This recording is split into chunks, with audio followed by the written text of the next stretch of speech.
الوضع الاقتصادي منه منيح بالنسبة للأوضاع اللي صارت مشاكل سوريا.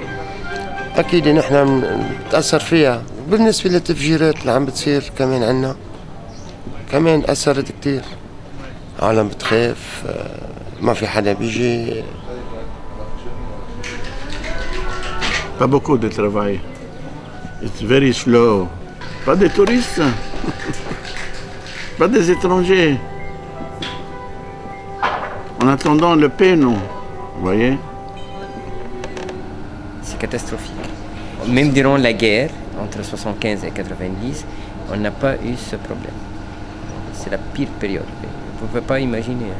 Là, on a perdu plus que 80% des touristes. Il n'y a personne. Il y a quelques visiteurs étrangers, mais qui habitent au Liban, qui viennent les week-ends, mais à part ça, il y a presque personne. Presque personne.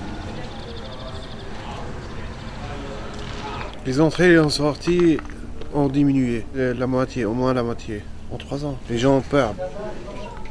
Nous avons autour de 30 000 personnes qui vivent dans la ville. En plus, il y a à peu près 3 000 Syriens qui sont venus. Donc ça fait le 10% de la population. L'économie de la ville, elle repose sur le tourisme et le commerce. Il y a à peu près 30% de recul pour la vie économique dans la ville. Nous sommes convaincus que n'importe quel touriste qui vient au Liban, il a un passage obligatoire à Jbel, à Byblos. Donc, tant qu'il n'y a pas de touristes au Liban, c'est-à-dire à Jbel, il n'y aura pas de touristes. Nous, à ED16, nous sommes affectés. D'abord dans le chiffre d'affaires, baisse de 25%. Chaque année. Les étrangers, d'abord les Arabes qui sont les big spenders, ont disparu complètement. Et les Européens ont également disparu. C'est généralement des personnes liées aux ambassades ou à ceux qui ont des affaires ici. Mais touristes qui viennent pour le plaisir du tourisme, forget it. La diaspora c'est tombé de 70%. Et c'est vraiment une clientèle régulière, dépensière, heureuse. On avait créé la villa à Edessens pour vendre à un arabe qui a sa famille avec des enfants.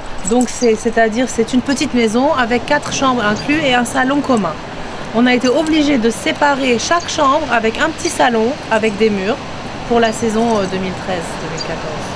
pour pouvoir vendre les chambres. Du coup c'était un autre type de client, c'était les Libanais. C'est les Libanais qui peuvent se permettre, quand la chambre est divisée, on n'est plus en train de vendre quelque chose à 3 000 $, on est en train de vendre une chambre à 500 $, c'est tout à fait différent. Currently, our first 2 months are better than the first 2 months of the previous years.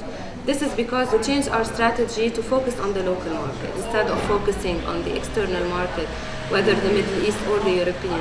So we were able a little bit to fill a certain gap which the Middle Eastern or European market created. Le jardin public qu'on a fait, c'est un projet qui est écologique. Mais étant donné qu'il était très réussi, c'est comme une attraction pour les Libanais qu'ils viennent visiter la ville. Et s'ils viennent visiter la ville, c'est-à-dire ils vont dépenser de l'argent, c'est-à-dire ils vont un peu aider la situation économique. C'est l'un des projets, il y a beaucoup de projets pareils que nous faisons pour faire cette attraction interne, nationale à l'intérieur du Liban. La guerre ou pas guerre, c'est un truc que les Libanais, ils n'arrêtent pas de sortir. Alors Byblos résiste toujours.